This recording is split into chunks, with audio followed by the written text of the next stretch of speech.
And we are live on Facebook and not Twitter, but YouTube. This is the first time we're going to go live straight to YouTube. I'm Jared Watson. He's Andy Billman, Andy and Jared Cleveland and beyond. And this show is brought to you by Waiting for Next Year. Check them out. Original Cleveland sports reporting at waitingfornextyear.com. After a long break, let's get excited for new uniforms. New uniforms. New uniforms. Dude, is that really a thing that we get really this fired up about new uniforms? How about wins? Oh, we'll hold on to this. Just hold that thought. All right. Anyways, new uniforms. That's one thing. It's Groundhog Day again because what? We're talking about Odell Beckham Jr. trade rumors ramping up. Paul D. Podesta says that's going to be a no-go, folks. That's not a thing staying around. The NFL draft is less than a week away, and we're also going to discuss the possibilities for Browns and Paulie D's press conference regarding the draft and Andrew Berry's presser as well. Switching over to Major League Baseball, the rumors are heating up about possible cactus and grapefruit leagues. How does that impact the Indians if they do play? And Tito, he did an interview on WKNR, and we'll talk about that as well. It's behind a paywall, but we'll talk a little bit about some of the inside stuff. But first, it's time for the most exciting time of the year for all of us Browns fans. Draft day is almost here. But I don't.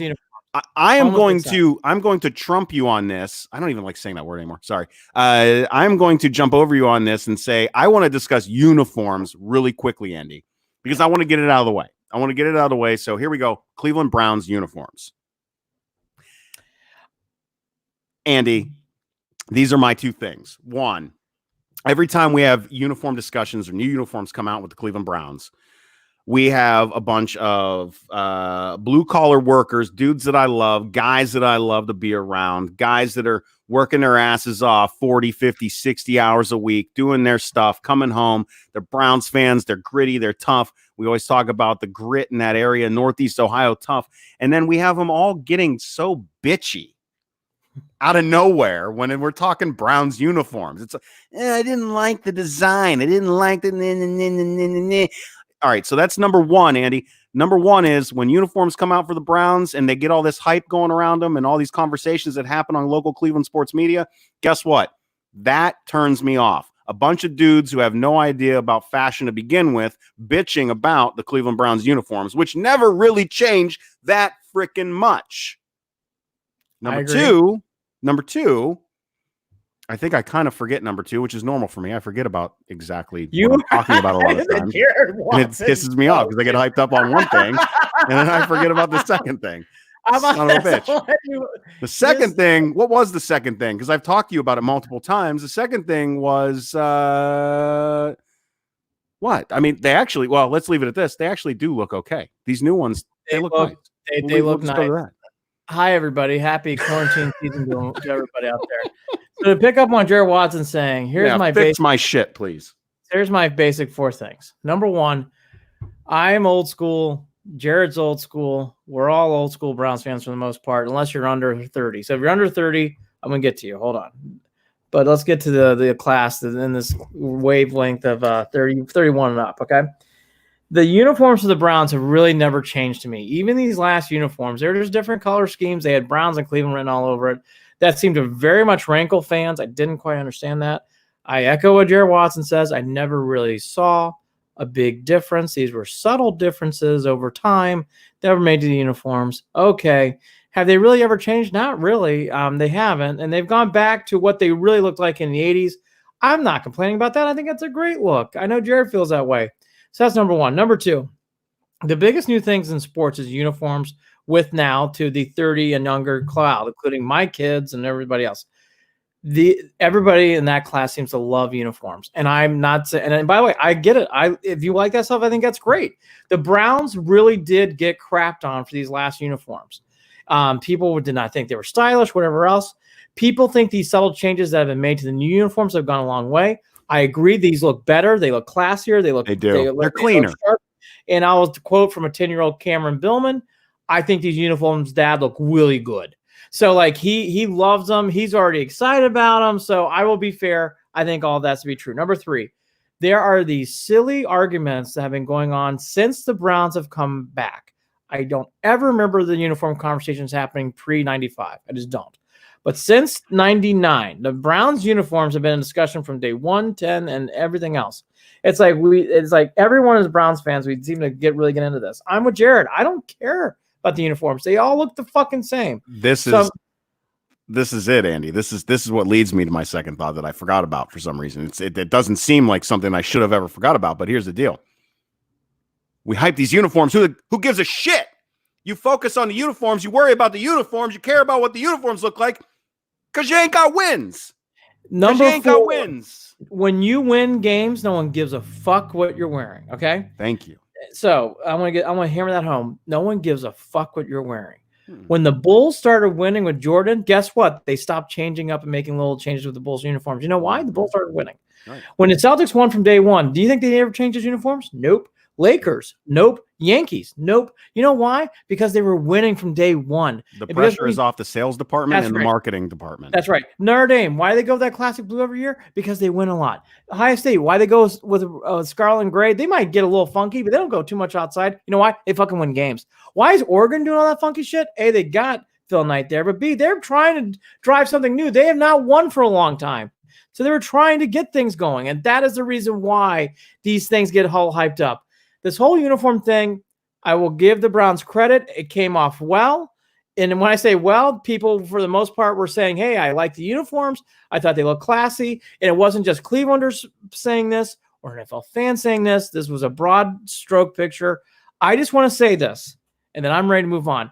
I don't want to talk about the fucking uniforms anymore. I think it's time to put that on the shelf now. Let's start winning games. Let's start getting back on the field. I like the new look compared to the old look. I'm not naive. I really do. But I don't want to talk about uniforms for 4 years. I will add this at the very end. So I had and I'm only going to add this because of the situation I found myself in with the hoodie that I bought and with the fact that the coach that inspired the hoodie was fired. All right. So Fanatics, who runs the team shop stuff when it comes to the Browns, there's some sort of contract thing there that it's not necessarily the Browns. When you order from the Browns team shop, you're ordering from Fanatics, right? Yes. John, by the way, commenting on Facebook, bingo, regarding what we're talking about with these uniforms, which, yeah, he's right. I think we nailed it. Let's see here. Browns had 17 wins in previous uniforms over 5 seasons. Yes, correct. Dan says that on Facebook. So, by the way, and that real quickly, that is why this whole change needed to happen. Again, when you start winning, no one talks about uniforms. Yes, that's why. Yes. Do you know why the Indians' uniforms haven't changed since '95? They've been consistently winning. There was a few years in between where the Indians weren't winning. But if you look through the 60s, 70s, and 80s, the Indians changed uniforms subtly a lot. They went from bright red in the 70s to that, basically the stick non-cursive Indians in the 80s. They went to Chief Wahoo in the late 80s on the hat. Why? Because they couldn't win, and they were trying to change the look and trying to get a new feel. You know, people don't – okay, I'm going to go on this tangent. When the Miami Hurricanes got Howard Schnellenberger in the late 70s and early 80s, he came in there and he goes, we need to change the look. We need to do something. For a long time, Miami, the Hurricanes, had a big M on their uniform. On their helmet. And he goes, I don't like the M. We got to get something that identifies as us. Why did he do that? Because the Hurricanes hadn't won for a long fucking time. So he said, you know what? Let's change the look. Let's get something in there. Let's make it pop. Let's make it zip with everything else. So that comment's right about those losses. Those uniforms are not gone. The new uniforms, by the way, analytics is in, DePodesta is in. So it's a whole new, fresh look with the old retro look. So that's why I'm saying I don't want to hear about the uniform discussion. It's now time to put that argument on the fucking shelf. Well, and by the way, the Browns elf on the shelf. Yeah, I like the elf. But I don't care why. That's another thing. I'm tired of people bitching about the elf. The elf is a cool little fucking logo. It's heritage. It's history. It's cool. Now, I will say this. It's also not a red-faced caricature of a Native American, which, by the way, I do understand the arguments pro and for and against and all that stuff, but I do like the fact that we're phasing that out on the Indian side. Sorry, yes. I do. Sorry, yes. I do. Yes. I do. I got into a very, very heated argument with a friend of mine she is a huge Indians fan, big Cleveland fan. They take it personally. No, not the Chief Wahoo thing she took personally, not that. But the big thing with her was she goes, I think we should name the team the Clevelanders. And I think that would be a very, very cool thing to do. And she got very upset about that idea. I just think it's time to rename the team. I think the Clevelanders would be great. Put a big CC on the hat, do the whole new thing. That would be mine. That's what I would do.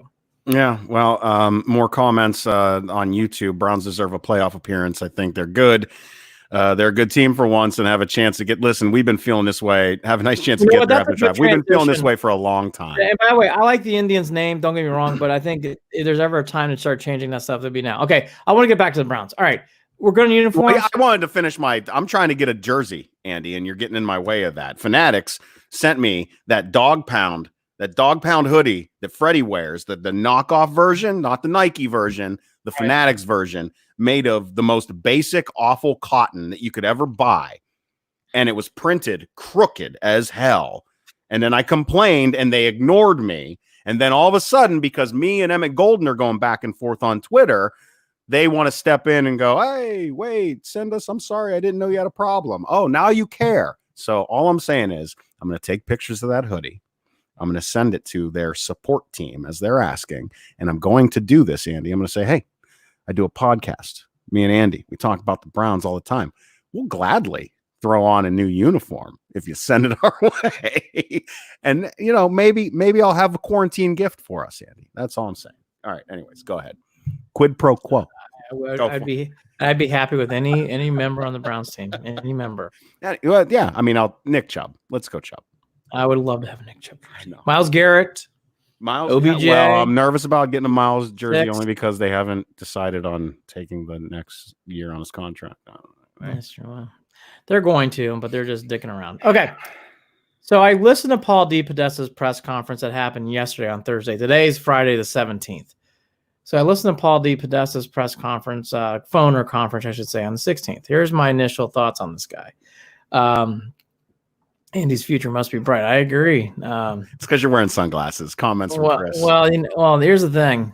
I have been quarantined out, as everybody has been. He's got quarantine eyes. And I actually took a jog today in 30-degree weather with a wind chill.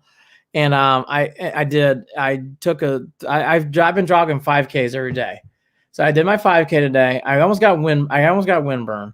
There's now a young lady who waves at me, so I feel I'm not alone anymore. Oh, that's a motivator, brother. And it helps. You start pumping them arms a little harder. Sucking it in. Should have eaten those chips. Fuck.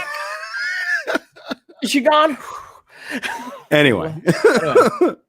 So DePodesta, I have been very hard on him, and I've been more and more warming up to him as we go. This was another big step forward for me in the DePodesta relationship with me. I was really like what I heard from this phoner.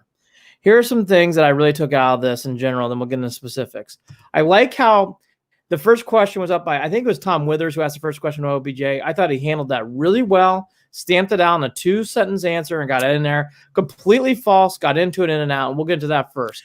The other things that I liked about DePodesta, though, that really came off is they're a quarterback-centric group.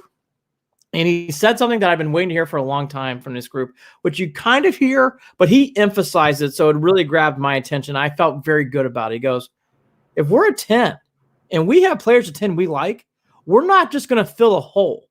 We are taking the players that are the best players at 10. Right. We're going to, and I, by the way, I know someone's going to get people get itchy about that, but I like hearing that. If you have Jared Judy as a very high-ranking player and he's there at 10, and yes, you need a left tackle, but he's that excellent wide receiver from Alabama, who I really, really like. If you have him as that high of a player, and maybe you think he's like one of the best 5 players in the draft, and he's there at 10, take him. Or in your head, hey, we need to let someone to trade up to get whatever, and we'll trade down because we know the guys that we need or we want are still going to be there, and we still will get draft value back. I just thought DePodesta for the first time. I like how he said quarterback centric. I really like how he said that we're not going to just fill holes in his team on a draft. Meaning, if we don't like the left tackles, we're not going to just take a left tackle just because we need one. We're going to take the best player available. Jared, I love that. The things that I took away from the press conference were, one, he sounded very measured across the board regarding all of these things, regarding the plan that has been executed, regarding their approach to free agency, regarding how he was analyzing and playing back, hey, we were focusing more on offense. We were letting the defense, those moves were going to play out a little bit longer. But the thing is, when the big moves were ready to happen, they happened fast. And that's exactly what it was. Calculated. That's a great point. Very calculated. He praised AB. He did a lot. And was talking about the power that is basically in Barry's hands regarding a lot of these moves. He didn't flinch at the questions that were meant to get at him regarding trading down and the history of the analytics of trading down, or the history of gathering draft picks over time. He even was talking about the idea of trading draft picks for players as those phone calls start to come in. So he's level-headed across the board, and he also acknowledged the fact that, hey, these last 4 years were nothing.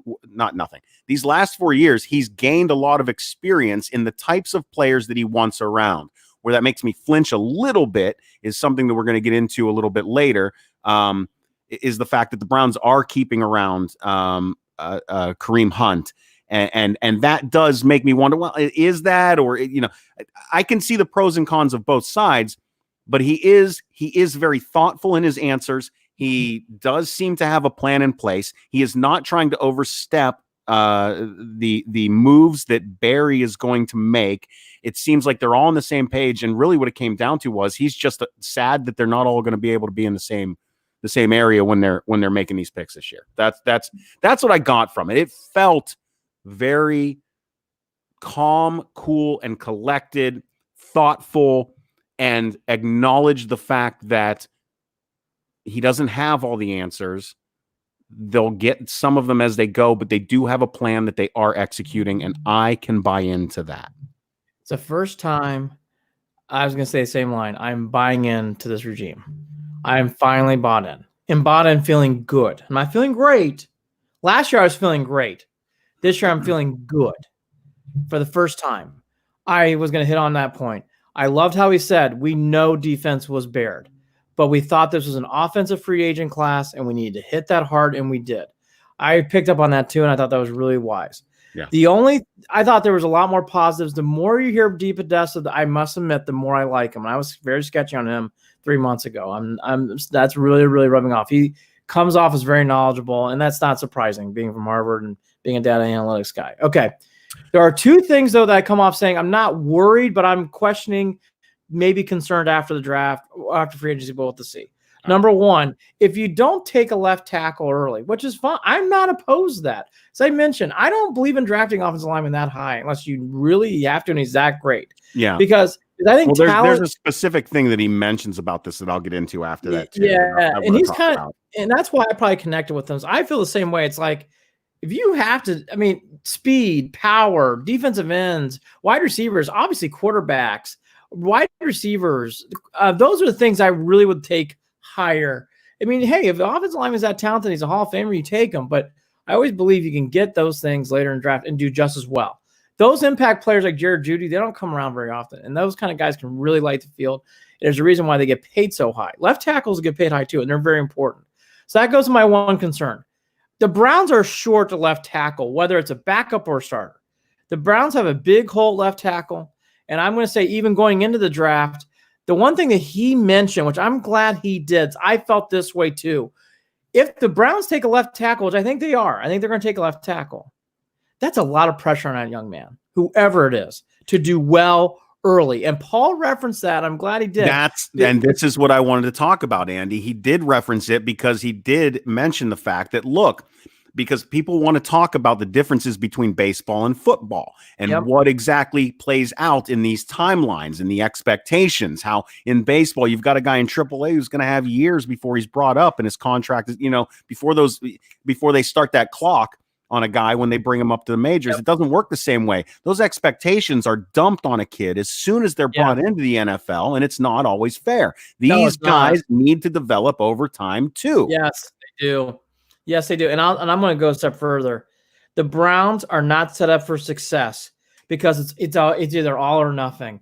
If you make Andrew Thomas or this kid Wirtz or McDowell Becton or the kid Wilkes out of Alabama, you're putting them in a position where they either pass or fail. And that's not fair. No. That's not really what this is about. Like, look, I get it. If you have him start, like, meaning you need to get someone in there just propose if the rookie's not ready. You need to get some sort of, like, I get it. It may be a third tier left tackle. Okay, it is, but you got to have something there.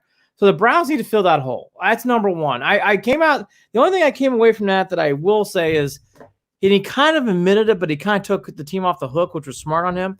We are short of left tackle. Even after the draft, we are short of left tackle. Because right now, it is all or bust on that rookie. And as we all know, and I hate saying this, what happens if he gets hurt in preseason? What happens if he gets hurt? Yeah, and he did. He also talked about long-term expectations with certain players that are already in the league, or short-term expectations for grabbing. I'm sorry, short-term expectations for grabbing a free agent, and long-term expectations for your draft picks.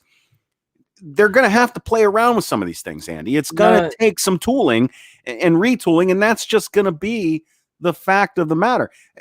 That's not the fear that I have with this team, right? I mean, the fears that we have with this team all come down to the coaching staff. I agree. I'm with you. And by the way, I think that there's enough players on this team and enough talent in the front office that they're going to have players that they need. It's all about scheme and how they implement those schemes and those plans.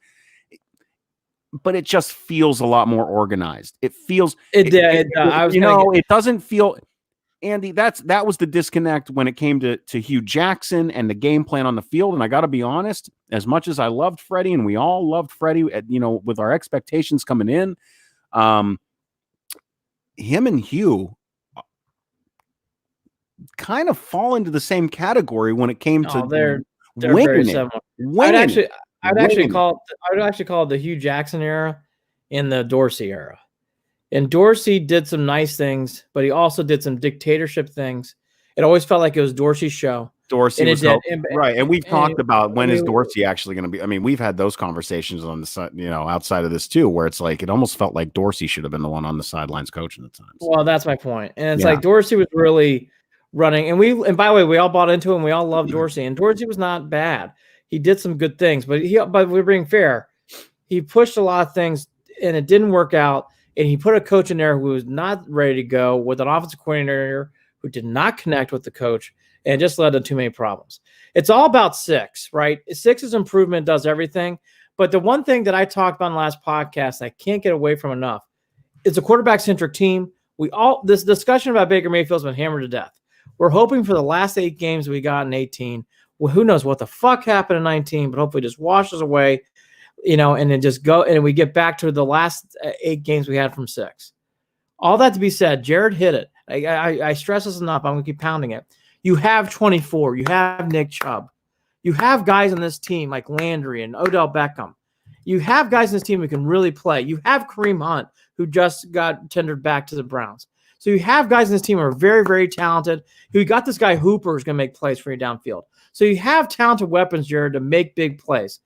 All that to be said, there's always holes in each team, and there's question marks. By far on offense, the question marks going to be left tackle. Even if you draft someone high, which I think the Browns are, right? That does not mean the problem is solved. Right. I was glad to hear Testa say that. Like, hey, we are hoping you draft a player and that works out. And if it does, you solve 2 things. You solve your hole and you solve left tackle. That's a wonderful thing to have. But that's a dice roll. We all know that. That's the huge dice roll here.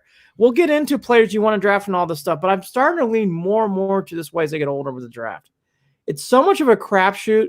All these guys are crapshooting kind of players. We've all seen it. We all taken the dice, whatever else. We all have our beliefs. Sometimes we're right, sometimes we're wrong. But in this case, I'm glad to hear the Browns say this. They can't put on the hook Andrew Thomas. If you draft Andrew Thomas from Georgia to be the left tackle and he stinks and the whole team stinks, it's his fault. Because there's going to be a lot of pressure on this young man to perform high at a very, very early time in his career. It isn't like he's going to left guard or right guard. He's going to left tackle. It's a lot of pressure. Well, a lot of pressure. Let's slide to this when we're talking about pressure, whether it be for a player, whether it be for the coaching staff, whether it be for D. Podesta.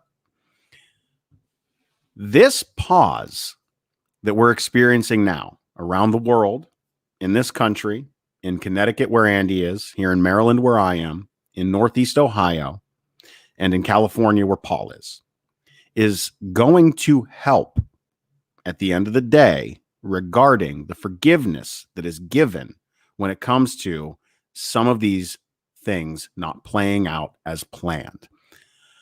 I will say long term, this could help the Browns in regard to establishing and setting the foundation that they need to actually have their shit together. I don't know. Instead of the usual tempo that we run into with the high expectations, the rapid buying up of jerseys, the rabid fans that are running into the stadium week 1 and the ones that are trying to sell their tickets for $5 week 16.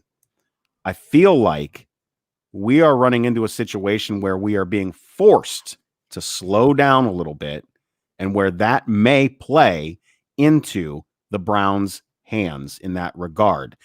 And that goes into the draft as well, which we're going to talk about later too, regarding the fact that the way that this is playing out is so strange that everyone's on the same playing field. Even well, that I agree with. I don't think it helps Baker Mayfield. I just don't. I think Baker Mayfield, and that was a blind spot in what I was talking about. You're right. That was a blind Baker spot Mayfield in what I was talking about. Being in Berea right now with those guys would go a long way. Yes. I think everything else you're saying. You nailed that. Yes. Everything else is fine. Baker Mayfield, this is going to hurt him. That doesn't mean he can't overcome it. It doesn't mean that he's not going to be good. I think he's going to have a big year, but it puts a challenge in front of him because you can tell he's one of those guys that's very hands-on with the coach and very hands-on in Berea. He can't. No one can. So, here's to what Jared's point that he's alluding to. No talk about Odell Beckham Jr. for, coming out for things that you don't have to come out for, because you know what? No one's going to him. No talking about, hey, how's Landry's hamstring? Well, we're not going to be talking about that. You know why? Because, you know what? No one's playing right now. So all these things kind of get pushed to the back burner. Things that naturally happen in Browns land, usually after the draft, where we start counting catches and practices and stuff. No, that's going to happen. I think that's we do. One-handed. We do. Instagram videos. We do. We talked about the part 1 of the preseason Browns review. We do. So all that stuff's not going to be here this year, which I think is good. So I think all that to be said, I think that is a good thing to what Jared's alluding to. I will say that's going to go away quickly, though, once the games start playing. And I still think the pressure on Mayfield's a lot. And there's going to be a lot of expectations of him to win and win now. Everything else, I think Jared's right. I think there's going to be a little bit of push and pull. Mayfield, I think he's going to be expected to do big things. Doesn't matter what's going on. Fans in the stands, no fans in the stands, whatever else. Odell's not feeling 100%. No one's going to give a fuck. Win games. Sorry. I think that's really pure and simple. Here's some quotes from DePodesta. And Jared kind of alluded this too, and I thought this was great.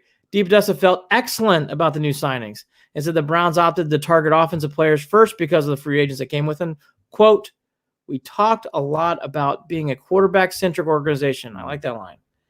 In particular, in this particular year, a couple of free agents that all checked the boxes for us happened to be offensive players. The first few signings certainly pointed to doing whatever we can do to support the quarterback, end quote.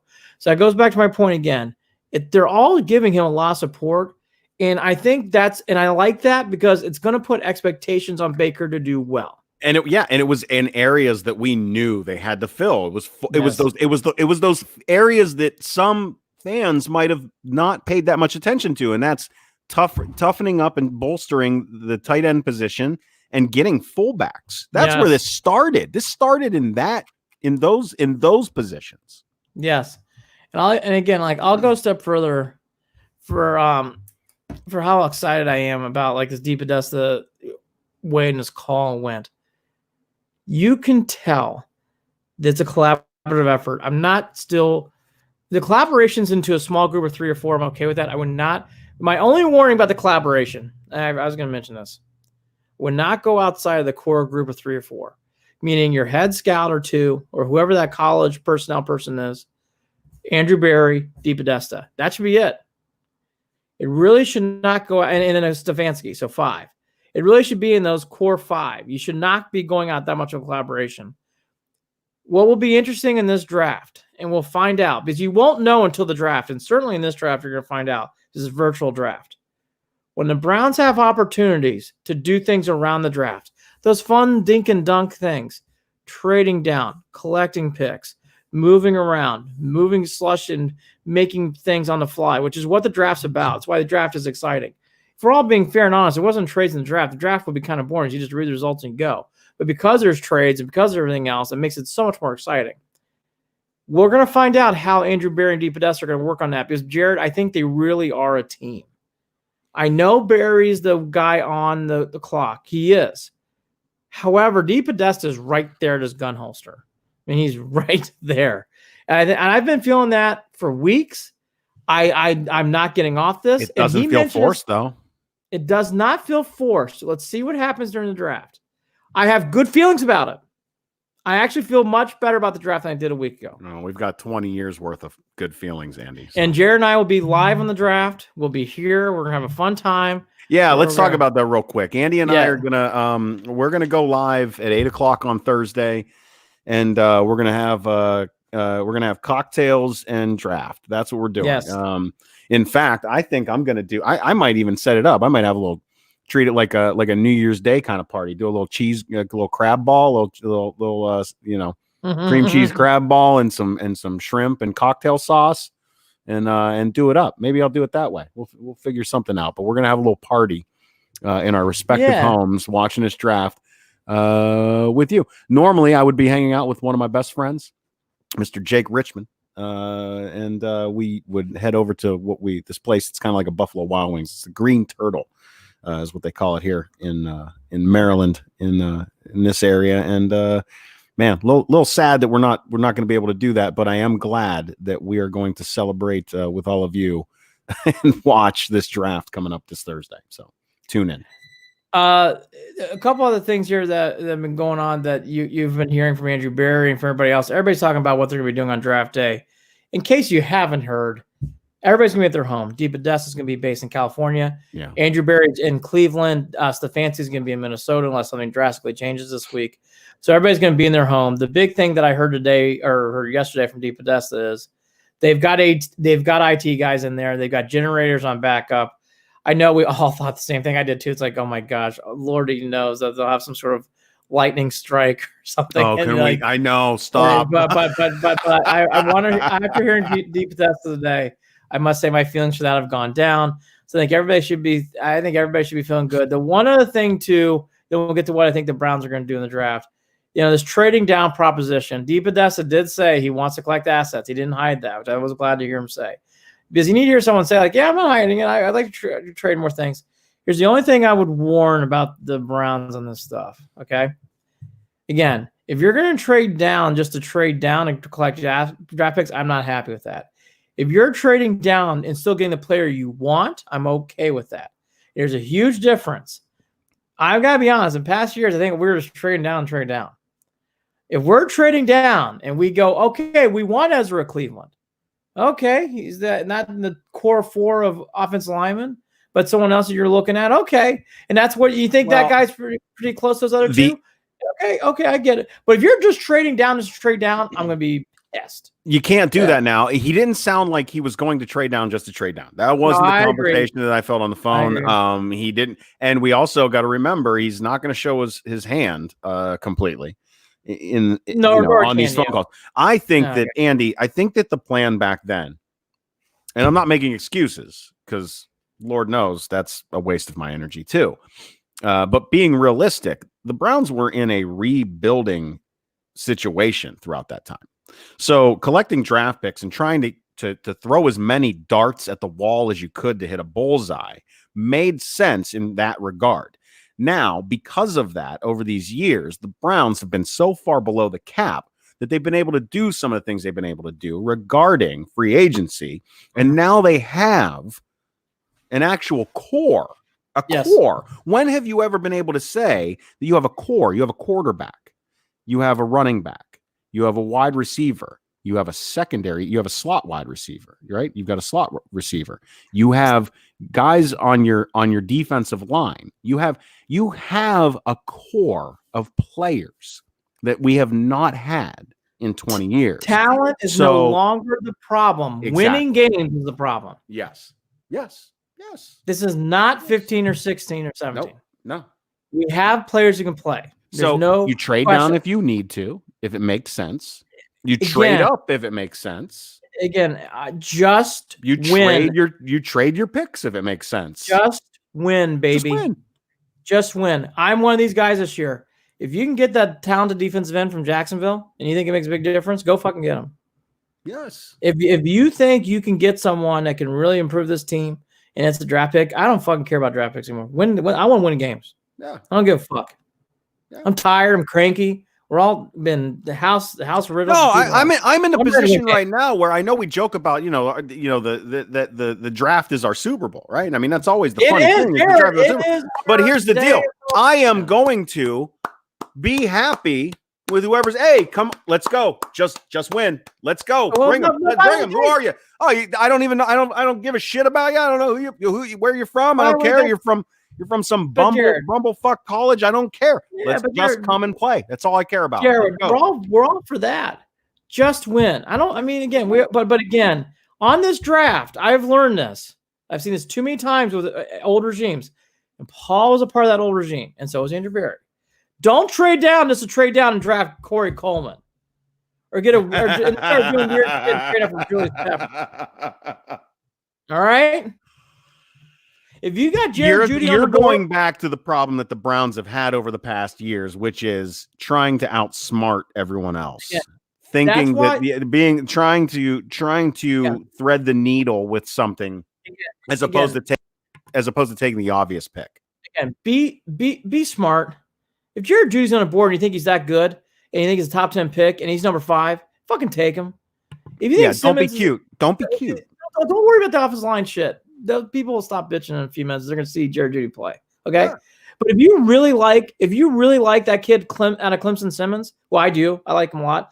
The kid Brown out of Auburn's a star. I think Jared Judy's a star out of Alabama. You draft one of those players, you go take him. Let's roll, baby. Like that's the thing. Like I like the idea of taking best players. If you take offensive linemen there, I'm not going to complain either. Some of these offensive linemen are going to be really good. I'm fine. But don't trade down because you want assets. And he didn't say that, so I'm okay with it. Trade down because there's a player you still want, and he's a 10th ranked best player, and you're going to get him at 15. Can we be brief about this? I'm going to jump back to something that we talked about earlier, but we didn't really cover exactly why we blew over it, and I think there's a good reason why we blew over it, and that has to do with the Odell Beckham Jr. trade rumors that came out. I have to tell you that from the very beginning of when I heard this, it was a matter of hours from the time that I heard it to the time that it was actually shut down. And in my mind, it was never a thing. And that's why I believe DePodesta. Because, and it references the draft in my mind when I bring this up, it would make 0 sense to me, at least, Andy, if the Browns were to make a move and trade Odell for a couple of draft picks, even though I get why people might buy into that because of the regime, because of DePodesta, because of the idea of collecting picks and the history of the Browns. It doesn't make sense to me that the Browns would have ever been entertaining that in a serious way, because if you trade Odell Beckham Jr. now, you have complete upheaval in the wide receiver position, period. Point blank. As of now, you have a core of receivers that make sense. Terrell Hodge is going to catch a big play. Ratley's going to make a big play. And then you're going to put that in the hands of a rookie? Look, Beckham had to stay. Okay, you're right. Beckham had to stay. That doesn't make any sense. None. Beckham's here. None. The only thing you can do, and I still wouldn't do it. If you draft that kid Judy or Lamb out of Oklahoma, and then you want to trade Beckham, I'm not thrilled. But now I see it. Okay, now you're going back to my old thing, though. You're going back to an expectation of there's a rebuild on that part of the offense, and you're not helping your quarterback. By the way, that's what I'm saying. All right. Okay, so Odell Beckham saying, I just had to go. I had to go back to that because to me it was so absurd from the beginning. Well, I think Odell Beckham needs a good year in Cleveland to see who this is. Okay, that's another issue. Last year was a shit show. We all know it. Yep. Example A's and bubble screens and fucking bullshit and turning. Well, I mean, and that's why. Well, here's the deal. Let's put it this way, Andy. At the end of the day, it came down to the fact that he was not buying into the shit that Freddie was selling, and there was a big reason why he wasn't. It was because it was a bunch of fucking bullshit, and none of it made sense. Of course. I mean, if you want to be honest, it wasn't Odell being a pain in the ass, because if I were Odell, I probably would have been more vocal than he was during the season regarding the shit that was going on. It was a shit show. I didn't discover it until after the Bronco game. After the Bronco game, I knew, I was like, we are sitting in shit. Yes. And I knew after that game, I was like, he's got to go. And I never felt any differently or better about it. Hey, there's EJ, by the way. I was worried a little bit. I get a little worried when I know some of the folks that watch the show, that listen to the show, aren't commenting, and I had to check in, especially now with what everyone's going through. So EJ's sipping on a little Crown Peach, which is hard to come by in certain states. I used to have to bring a bunch of bottles home, and I'm pretty sure that EJ got his bottles from an outside of state too. So Crown Peach, TGIF. Yes, EJ. Glad you're tuning in, brother. TGIF. Okay, so we're glad Odell's here. I felt very good about DePodesta. Sounds like you did too. Don't trade down. They still have to, but they have to prove themselves. I'm not in love with this. They have to prove themselves. Right. Let's see what happened draft night. We'll talk about that draft night. Okay, to speculate, because it is fun to speculate. If you're the Browns, you're a 10. Yeah. And let's say Judy's gone, which I think Judy's going to be gone. Let's say Simmons is gone.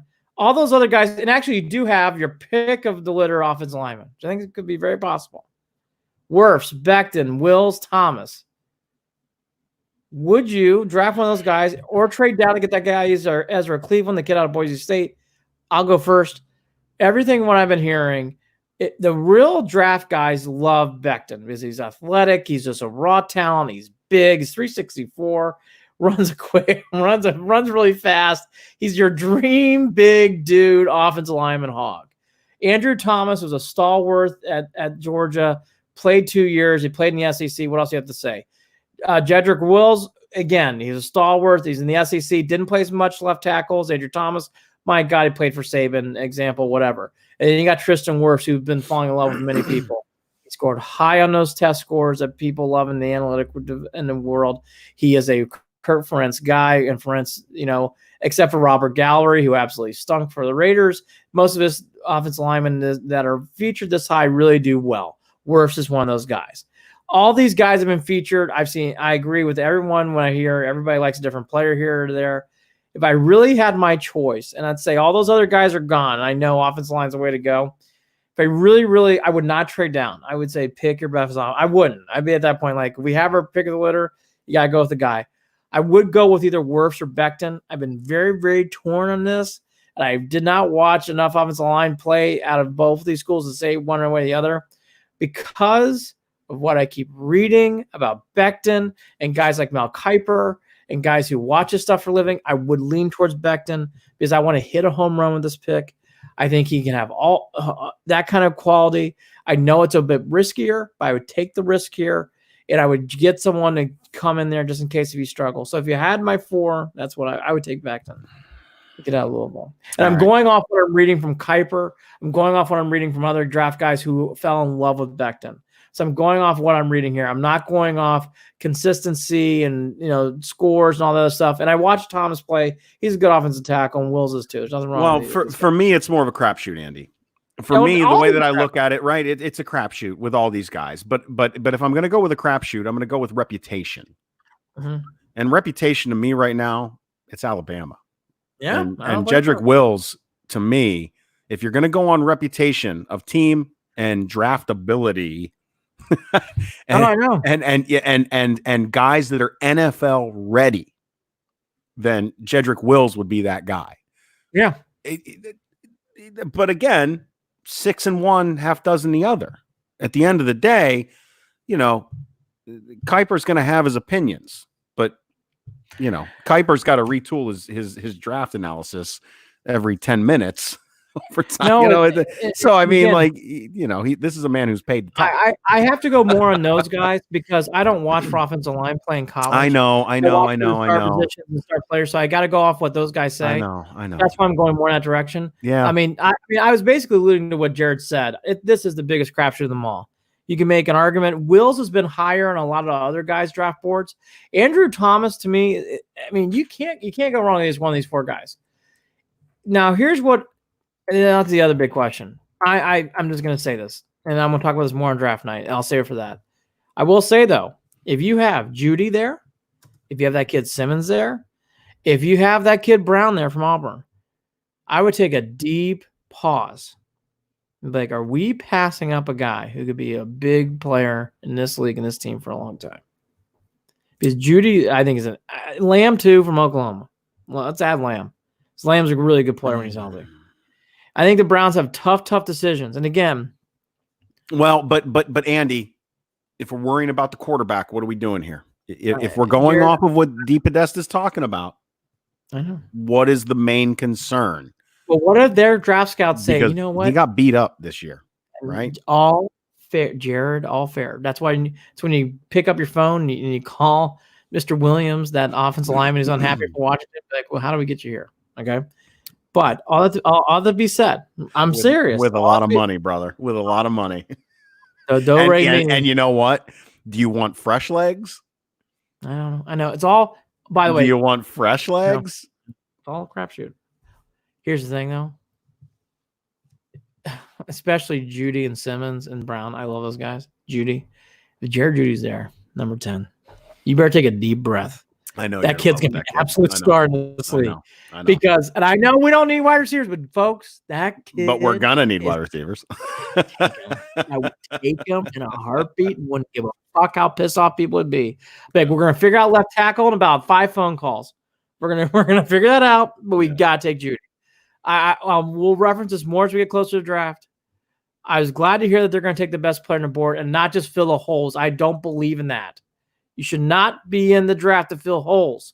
You should be in the draft to take the best player available. And if you have Simmons or Judy or that kid Brown rated very high in the top 5 and he drops you at 10, take him. Yeah, no, again, you're talking about being cute. And that's the thing. Don't be cute. We've talked about this a million times. Don't be cute. But here's the other thing, too.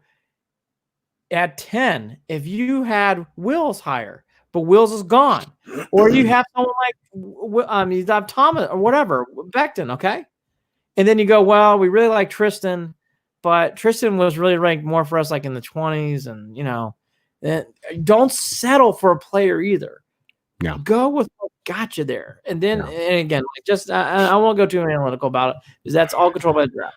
But Jared's right. Don't get too cute, but at the same time, don't pass up good talent. And then Jared and I rail on you 2 years from now. It's like, we could have Jared Judy, could have had Simmons, and then tearing it up. I just have seen this too much time for the Browns.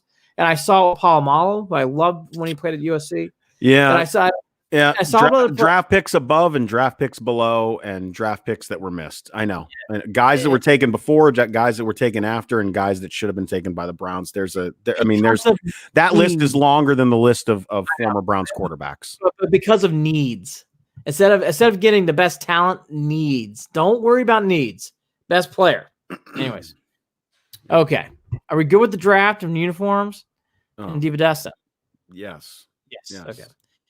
Adrian Claiborne, for those of you who are under a rock, signed on Thursday, April 10th. That was a great sign, defensive end.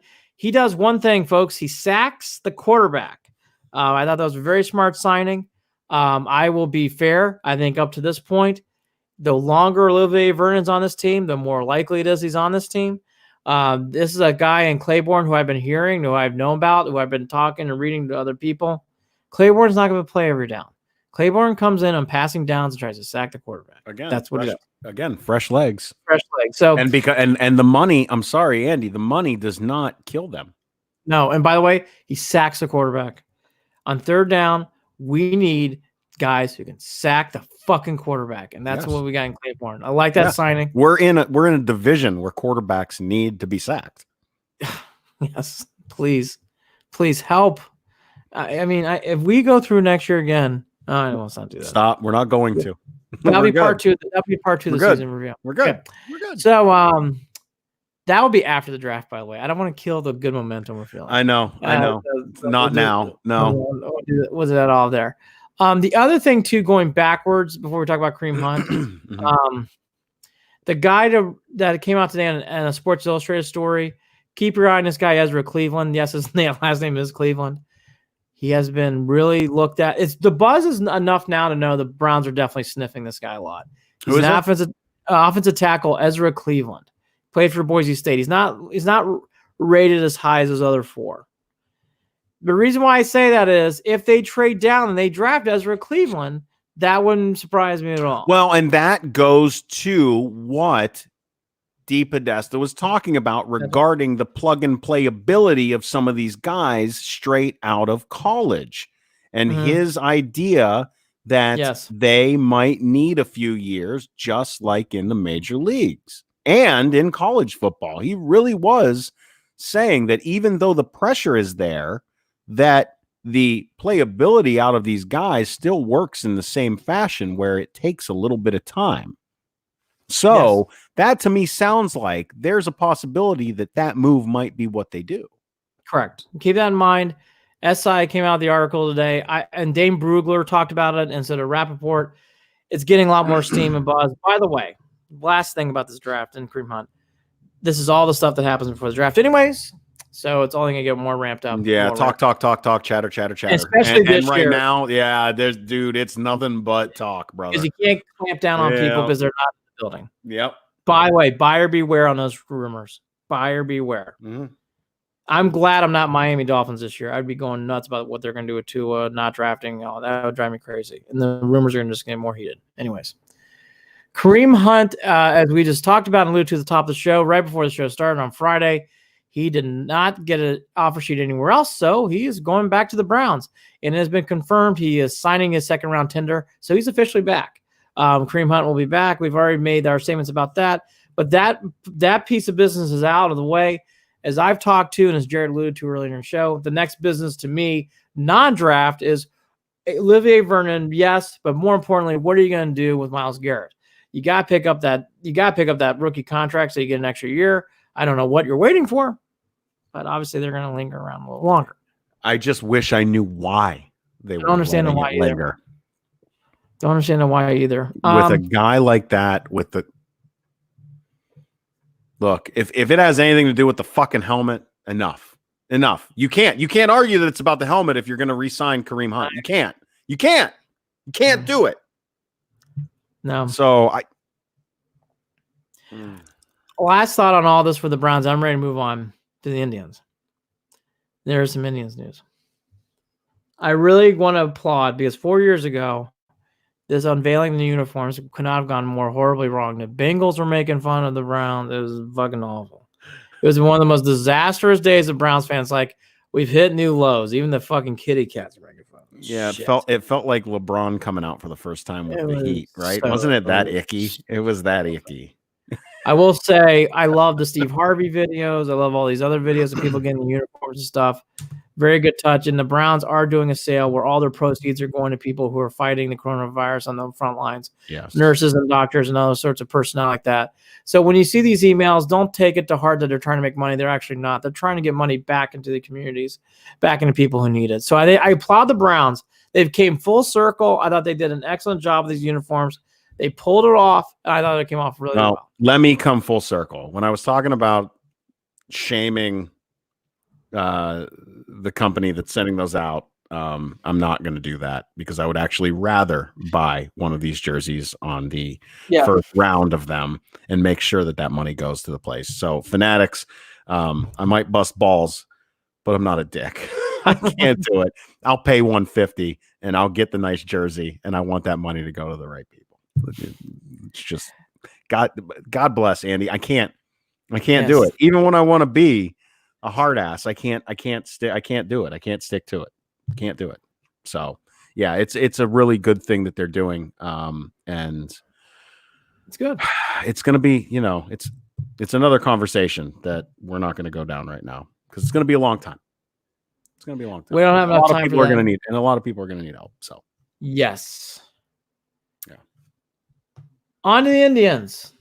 I don't know how to transition away from that, but yes, all that is very, very true. There's a lot that's going to have to be done after the coronavirus settles down, and that is even a term in itself is a large, broad stroke term. So we will have to see as time continues. However, all that to be said, we'll keep it on the field for right now because that's something you and I can talk about on draft night. The Indians injury update. Francona talked on KNR. He also did some stuff on the Indians.com website, which is a little more, it was more tighter. It was only like a minute and a half.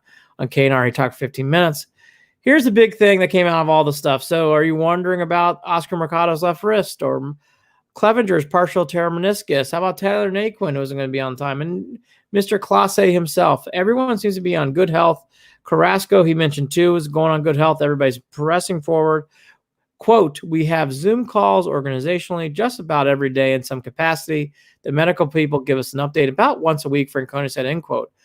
Quote, Carrasco's been throwing bullpens and has been sending us video right after. He's been doing fine. Clev's doing great. Naquin's doing great. And Mercado, he's fine, end quote. So all these people have progressed. Clase is a little bit more of a unique category. He went, quote, Clase has been the hardest for our guys to keep track of just because of where he lives in the Dominican. His cell service is so poor, but from all accounts, it sounds like he feels great, which is good news, end quote. They're actually going to try to, sounds like they're going to try to get someone in these different places to try, once the time's right, to kind of really evaluate where these people are. But we mentioned this in the last podcast, this is the biggest break for the Indians. All of these players are healthy now. So whenever baseball starts, which I think it will start, all these players will be healthy, and that's good. Francona also said, what's going to happen when this whole thing starts. He mentioned this a lot in both interviews, flexibility, about flexibility for everyone, managers, the players, the owners, to the league, everyone in general has got that flexibility. Quote, like always, the teams that handle adversity usually put themselves in a better chance to win than other teams. That's why I like our guys so much, because I think they're willing to handle the adversity. Yeah. This would just be another area of that. Whether we play one game or 100, our mentality is we always want to win. That's the way we're wired. So regardless of what we do, you want to win. End quote. With that, Andy. My loving guy. I love that guy. With that, Andy, listen, I want to fucking hug him, right? I want to fucking hug him. I want to kiss him on his cheek. I want to rub his bald head, and I love him too. Love him. Let me ask you this.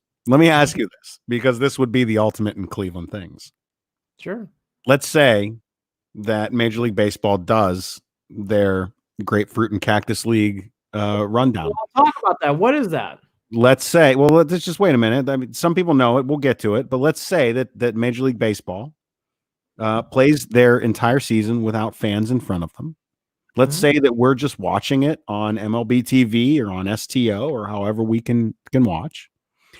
And let's just say that the Indians win a World Series in Arizona with no fans against the Yankees. Is there in the Grapefruit League? Pour into the streets and celebrate with your mask on, and you can have a parade. Yes, you can. Wouldn't that be? Shut up! Don't encourage bad behavior. Well, I'm making a joke. They'll put duct tape every six foot blocks for everyone taped out. Like duct taping, you stand here. The thing is, as well as the All-Star game was run, the city of Cleveland would try to do something. I think they would. Look, so what Jared's alluding to, there was an article by Bob Nightingale of USA Today that created a lot of good buzz, and I'd say good buzz. Yeah. Because there's some discussions about many things. This is one of the many plans MLB's been talking about. Keeping everybody in Arizona and Florida so that way you can quarantine, self-quarantine, going to things that our people are talking about. But they're not going to obviously do it by like, hey, Cleveland and, we're going to send everybody to Florida. No. They're going to keep everybody in their home camps. So here would be the Grapefruit League. And these are all teams of spring training in Florida. In the North, Yankees, Phillies, Blue Jays, Tigers, Pirates. In the South, Red Sox, Twins, Braves, Rays, O's. That's a fucking brutal division. East Coast, Nationals, Astros, Mets, Cardinals, Marlins. In the Cactus League, it'll be, and so now that's your Cactus, that's your Grapefruit League. Right. That is now we'll call it AL. That's your AL. Are they gonna? But wait a minute. Have they even talked about pitchers pitching and pitchers hitting? Everybody's DH. Everybody's DH. Everybody's DH. Everybody's And let me DH. just say, by Well, that, it proves the point that the entire league should have a DH. Done. So that Done. pitcher- Done. That would- Done. It's done. Conversation fucking over. Go ahead, Andy. Goodbye. All right. I know NL League. Fuck off, Good. National League. We're done with this shit. With a pitcher who can't bunt at a .075 average. But you're messing with the history of the league and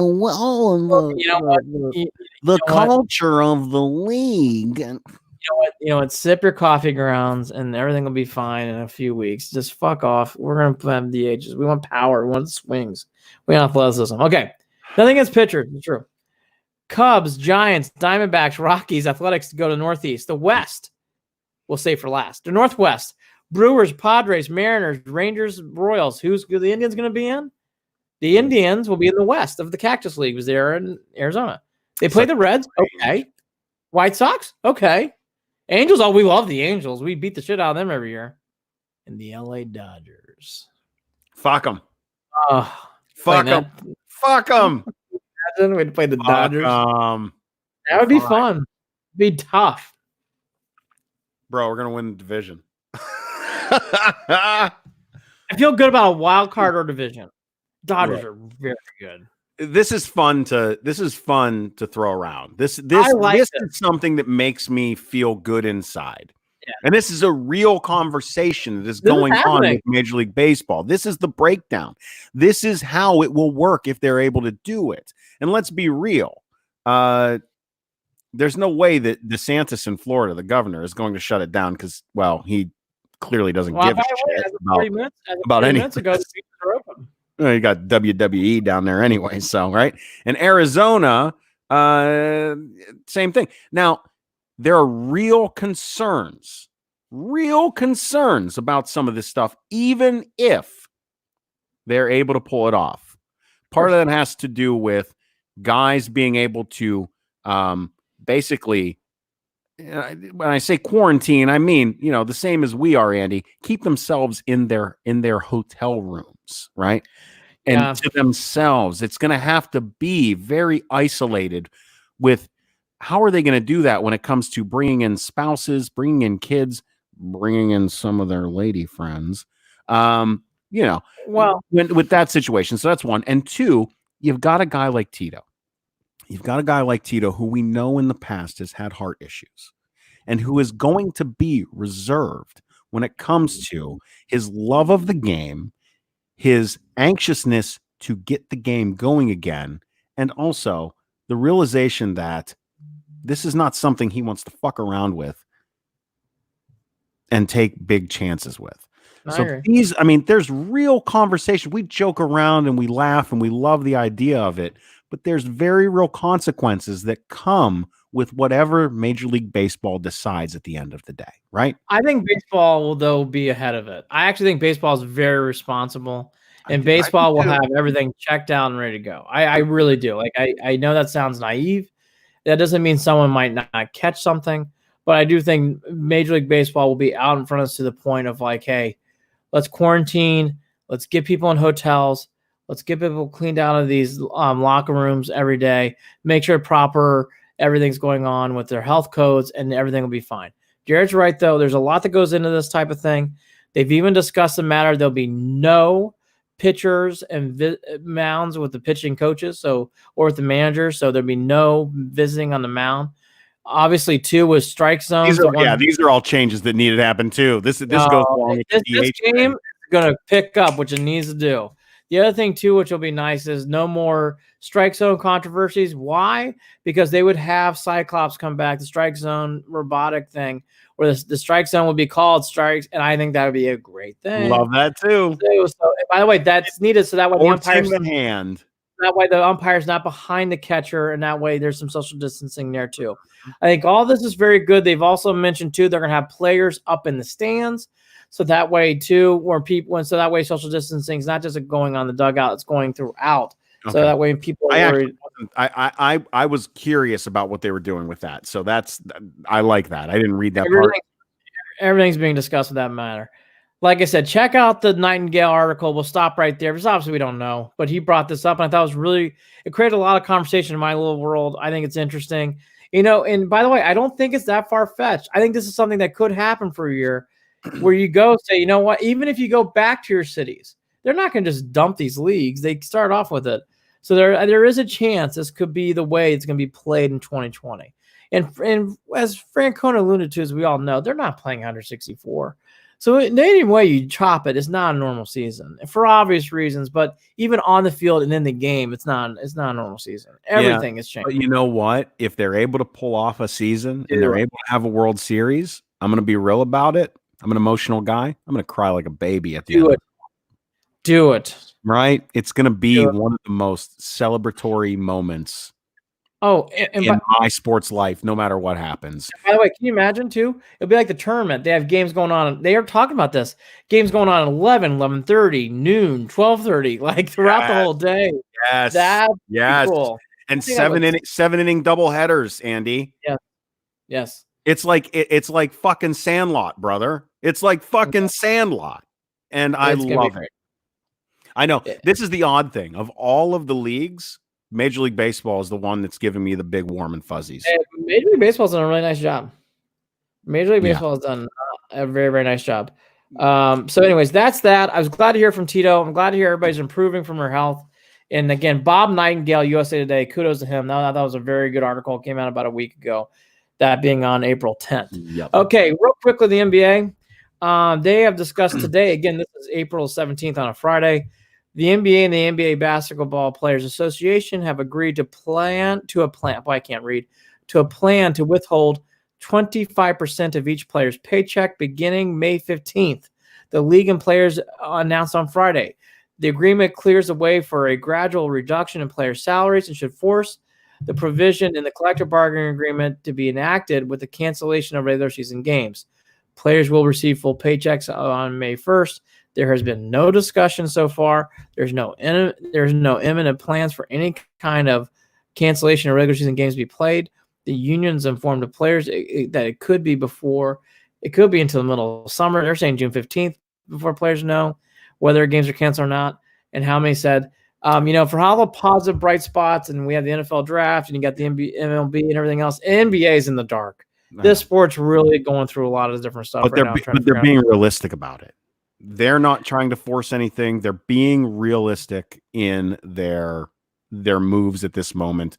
The problem is there's nothing to feel good about at this point, right? Like this is a very scary situation where you're going from a very cash-rich league that was on the verge of having $30 million plus deals to multiple players on teams, right? I mean, that was the trajectory of this league. And now it is frozen in its tracks, but they are not coming out with PR trying to blow smoke up anyone's ass. It hurts too that they have, I mean, I'm not a health expert by any means, but I think it hurts that they have a roof to play under. Yeah, and there's no way to social distance as fans, and the air is all circulated. Yes, yeah. And the NBA and the issue with China. The NBA has got a lot of trouble. They're going to get out of it. They'll be fine. The one sport that I don't want to go too far down, but I feel for is I know a lot of fans love the sport, and I do enjoy the sport. I'm not a fan, but I enjoy the sport, is the NHL. I think hockey is also going to be another one that's going to have a very, very hard time getting back on their feet. Yeah, and same. It's not something that I even really think about, to be honest. It's not on my radar. It never has been. I've tried. I tried when CBS started or NBC started doing the puck tracking back when I was a kid, and no, I never bought in. But for sake of conversation here, the NBA, I guess what makes me feel good, if I have to find silver linings, it's that the Players Association agreed to these reductions in spending. Here's what I would like, though, Andy, and hear me out on this, because I know Mark Cuban is a big proponent over trying to make smart decisions regarding everything that's going on right now. He's actually, I mean, he's sounded off a few times on Twitter. We're paying so much attention to players who donate money, who take pay cuts. We're talking about 25% reduction in pay. When are these fucking owners? Where's any of the conversation regarding their philanthropy, their responsibilities regarding eating up some of the pain of these times? Is there anything that's been talked about? I'm not even going to say that they're not doing it. I'm not going to make a claim that these guys aren't eating. Aren't eating a little bit of shit. But what I'm saying is, where is the evidence of the shit eating? Where is the projection of solidarity with everyone regarding what's going on? Where is that at, Andy? Where is that? Where are we at on that? Because solidarity on. I almost feel distracted. Solidarity on what? I'm sorry, I'm not. Solidarity on like owners helping out. Yes. And I'm just asking. I'm not trying to make claims that they're not helping or any of those things. That's not the claim. Mm-hmm. But what I am saying is, in regard to PR, in regard to seeing it in front of me, what exactly is going on with some of these folks? Are we gonna hear anything or see anything? I guess I'm just saying it because right off the bat, you see players like Kevin Love donating a bunch of money, or you see folks that are like the Myles Garretts of the world going out there and donating time, and you see it's tangible, Andy. I guess it's tangible is what I'm saying, and I'm wondering when a league like the NBA that was so cash rich, and that was in a position where they were in a trajectory that was through the roof. And now we know that there's this pullback. And now we know that they're reducing pay by a quarter here for these players.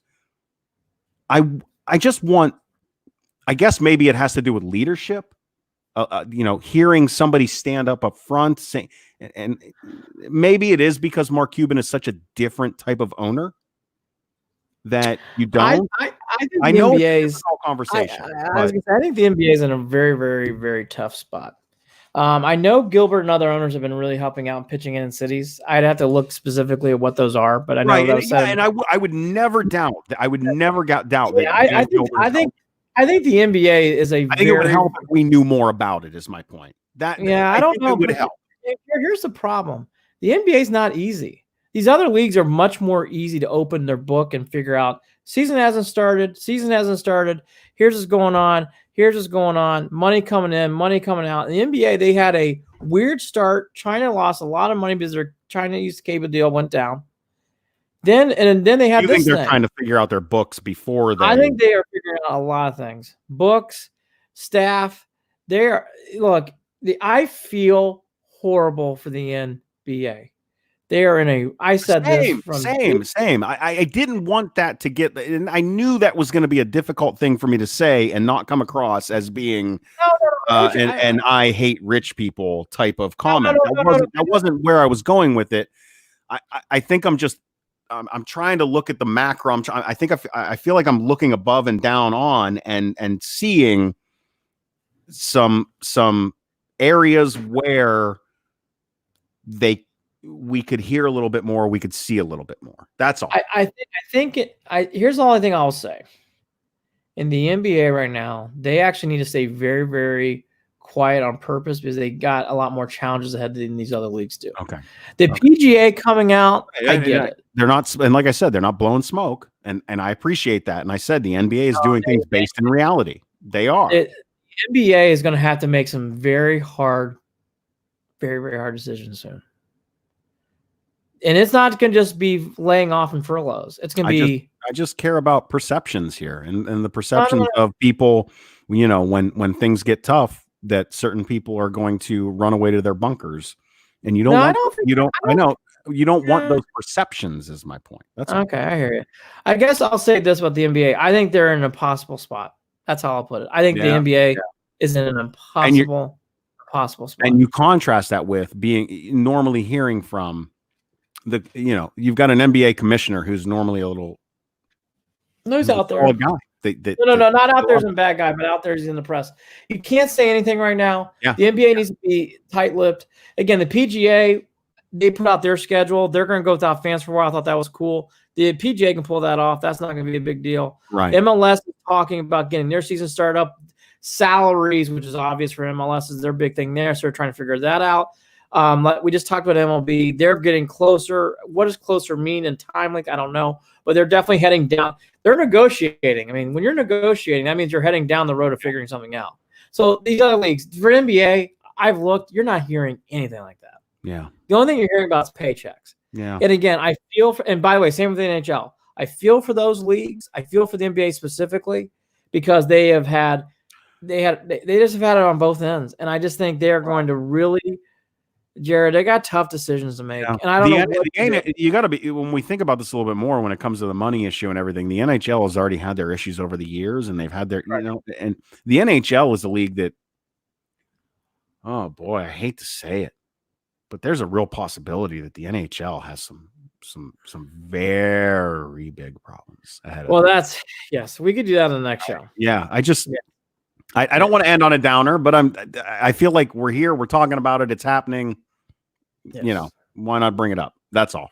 So I won't dig it. But I also got to acknowledge the fact that the PGA is something else that I haven't been thinking about, and really, I might be glued to the TV watching golf more than anything else. They are on course to play in June. Yes, and they will be. I think that is a sport that can pull it off. They're going to have no fans. They're going to have those players teed up, and I think that'll be good for the sport. Yes, good for everybody. Yeah, and so Jim Nance will be there, brother. I'll be calling every spot, and I would be there too. So then to wrap up, is I sadly have to go now. I have a little boy, who keeps calling me. He needs my help on something. So brother. I've got to call him back. For people who have kids, I have never had to do so much homework in my entire life. And there's a homework assignment that my son and I are working on that we're going to have to even go into tomorrow morning about. And I got to call him back. You just reminded me that it's Friday, and I have to make sure that my kids turned in all their week's homework. I know. Online. It's a full-time job. We're doing dinner after this, so yeah. Yeah, everybody's got a full-time job, by the way. It's not just me or Jared. Everybody's got a full-time job. So yeah, there's no uniform thing went off without a hitch. OBJ staying in town. And it's just see what the Browns are going to do. We're going to do a big draft show the night of the draft. We'll come on right as the draft kicks off. So 8:30, knowing Jared and I will be 8:35. We'll miss the first pick, but we'll try to be there before the first pick happens. Jared and I are always doing a little scrambling as Jared plays the harmonica. Didn't know Jared could play the harmonica. That's really good. The NBA does have a lot of issues coming up. I agree with Jared. MLB, I'm excited about this. You can tell they're getting closer. It was good to hear Francona's voice yesterday and again on Indians.com. And then finally, to everybody out there, stay safe, wash your hands, do all that good stuff. And, this is, I won't go too much into it. We all know we're going through. Keep plugging. We appreciate it. And by the way, shout out to Jefferson City, Missouri. I don't know who you are, but we are fans of you. We are counting your votes, and that was awesome. And then I saw all different hits in Indiana. I saw big hits in Florida. Wow. I saw a lot of hits in New York. Well, we've surpassed more than 3,000. We might be on our way to 3,500 downloads at this point, too. I just want to say thank you to everybody out there listening. So I saw a big jump up in that stuff, and that means a lot to us. And, shout out to Paul Flynn. We might have him on. He's a wine expert from Bev Mart. He's going to help us. He's going to help us get through some wine. Well, I'm a wine fan, so that's. I am too. So all that and more. I gave everything I have to have. I have to run. I want to say thank you. I'm excited about the draft next week. Very excited about the draft. Well, I'm going to go ahead and wrap this up with saying, hey, the whole reason that I'm doing this right now is because I'm going to tell you right now that I hope you all find a new hobby and something to do while you're bored sitting at home. I bought myself a little harmonica, and I'm going to be working on learning a little bit about that while I rebuild my badass Fender Stratocaster and add a couple of new pickups on that. And I continue to play guitar, something I haven't really done in about 20 years, even though I spent a lot of time when I was about 15, 16, 17 playing. I finally picked it up again. I've had this Strat for a long time. So I'm finding things to keep me busy, Andy. And that's what I'm doing. Also, shout out to Homage. Everybody loves Homage. over there, Columbus, Ohio. I bought my Ohio Strong shirt that they're putting out right now. They sent me this pack of Don Russ baseball cards from 1990, my friend. This is the pack, Andy. This is the first year. I'm showing it on screen right now for everyone watching live. For those of you listening to the podcast, it's the orange pack. I believe that's the year 1990. I have the entire set at home at my dad's house back in Ohio right now. And God bless that brand. I love homage. Pay homage, my friends. Check them out, of course. Them, GV Art, Cleveland Clothing Company, Youngstown Clothing Company. All of them keep me stocked in beautiful t-shirts, and I'm rocking one right now from one of those brands. Hey, don't forget, shoot us an email. Andy and Jarid. All of them. I don't even know how you did buy them all. Everybody loves. Yeah, why gosh. not? I'm debating on, do I open this pack or do I not? I don't know. It's up to you. They used to have those. I know one of them is a puzzle piece that's going to build I saw that. I saw painting. And isn't it a Julio Franco or something? I don't know. Which I heard isn't Julio Franco. Wasn't he kind of a jerk? I don't want to get into that right now. Anyway, I've heard stories about Julio Franco. I don't know. Anyway, let's not. Oh, I think it was Ken Carmen talking about it. We'll leave it there. So email us, andyandjared@gmail.com. Shoot us a message on Facebook, facebook.com/Cleveland and Beyond, and on Twitter @CLE and Beyond. Don't forget, we are brought to you by Waiting for Next Year, original Cleveland sports reporting at waitingfornextyear.com. He is Andy Billman. I am Jarid Watson. Andy and Jared, Cleveland and Beyond. Enjoy your booze, because I know you are. Enjoy your evenings. Enjoy your days. Enjoy the fact that you're waking up healthy and safe and strong at home. And hug your kids, hug and love on your loved ones. Be safe. Take care of each other. Don't get complacent, and don't get riled up by the uncertainty of things. Remind yourself you're doing this for a reason. Stay safe. Take care. Cameron Billman, I'm calling you right now. Love you guys. Peace.